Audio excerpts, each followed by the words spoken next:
Let me start with something simple. Imagine it's the first week of school and you're entering the cafeteria carrying your tray. And you're looking for a place to sit. And instantly, your eyes search for something familiar.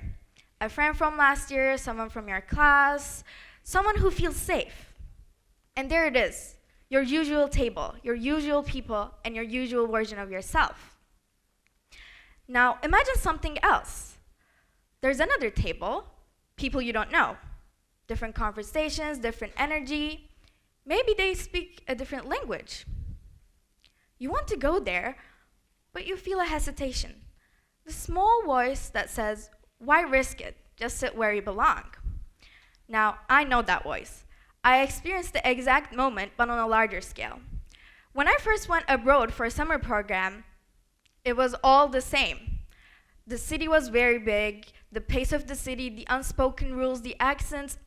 My brain was overworking like a computer for the first few days. But then, one afternoon, I saw a group of students from my school. Familiar friends, familiar jokes, familiar faces.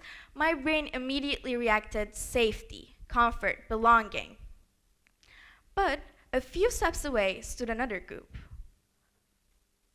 Different perspectives, cultures, and mindsets I couldn't even begin to guess.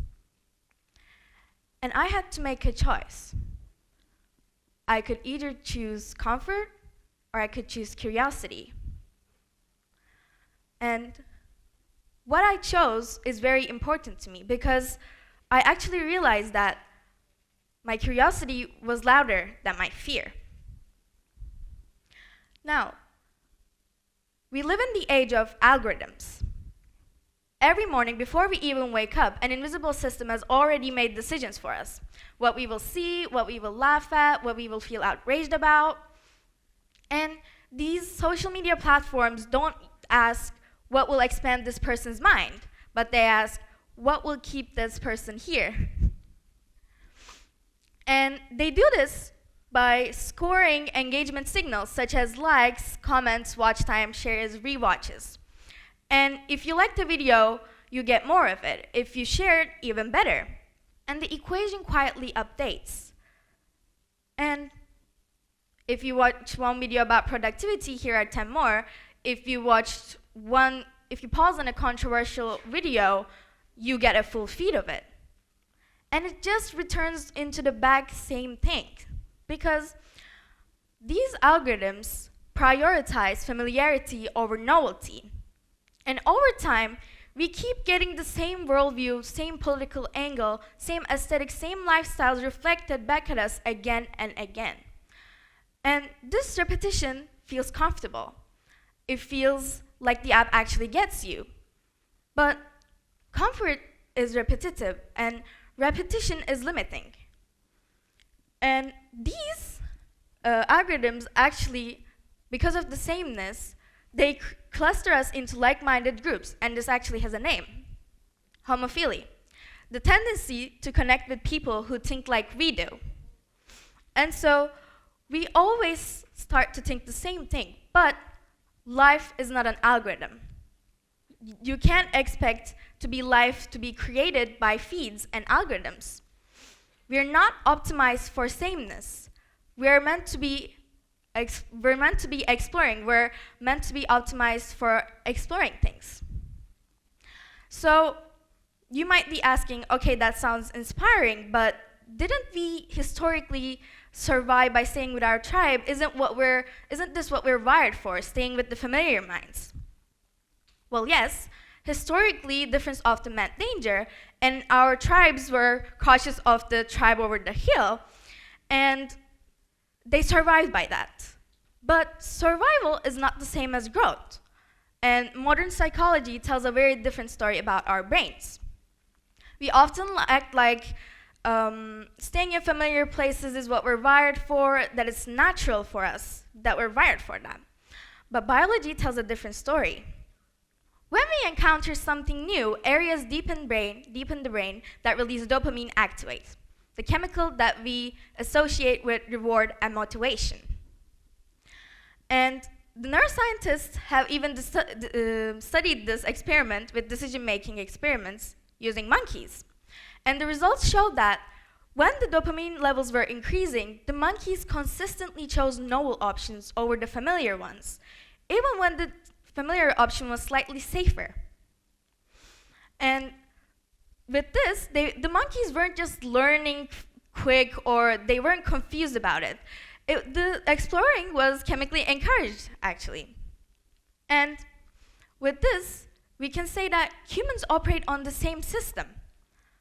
We are not meant to be optimized for the familiarity, but where your brain rewards you for exploration. So, your brain rewards you for exploring, in simple terms. So, other researches show that getting exposed to diverse groups of people, exposure to diverse groups of people increases your cognitive flexibility, your ability to switch between ideas, adapt to new information, and think creatively.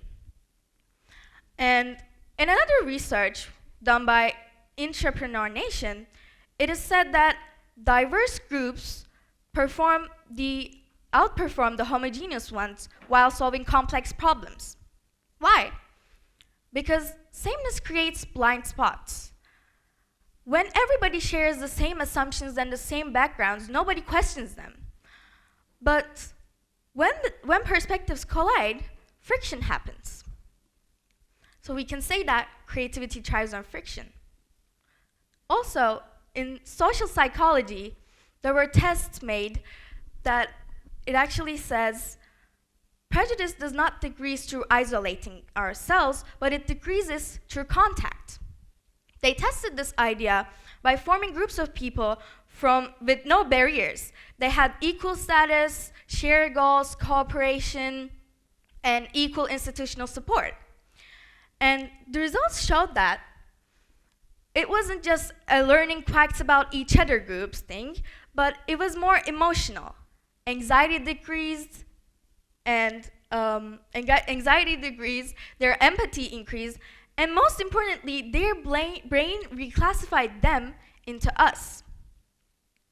So, your brain rewards you for exploring, and our social biases soften through contact, and our mind strengthens through diversity. So, what should we do? Looking back at that summer, I realized that sitting at the unfamiliar table wasn't just a social experiment. It was a rehearsal for my future. Because the future is unpredictable. The jobs we'll have may not even exist yet. And the problems that we'll face in the future, like climate change, global conflict, technological ethics, they cannot be solved by one perspective alone. It needs cross-cultural thinking, intellectual risk-taking, and interdisciplinary thinking. So, when an artist, and that is where the new was born, the new is between the differences. When an artist talks to a scientist, innovation happens. When a philosopher talks to a technologist, ethics improves. When one person from one culture shares a meal with another, empathy grows. And that is where the new is born. So, how do we break the algorithm, you might ask? It doesn't require deleting social media or moving to another country. It starts with small, deliberate acts of curiosity. Go sit at the unfamiliar table. Go ask the question that feels slightly risky. Read a book from a different perspective you don't agree with. Listen to someone without preparing your counter-argument. Go to environments that stretch you instead of validate you. Because the question isn't whether we're capable of engaging with differences.